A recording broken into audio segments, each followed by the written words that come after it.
Ya Allah, sesungguhnya kami berada di waktu pagi. Kami tidak menguasai diri kami. Kalau terjadi bahaya atau kebaikan, mati atau hidup. Demikian juga hidup sesudah mati.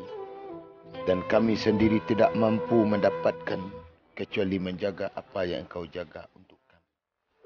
Ya Allah, bantulah kami agar dapat mengerjakan apa yang Engkau sukai dan apa yang Engkau ridai dalam perkataan dan perbuatan kami. Dalam melakukan ketaatan kepadamu. Sesungguhnya Engkau adalah zat yang memiliki karunia yang besar. Ya Allah, sesungguhnya perkara itu ada dalam kekuasaan.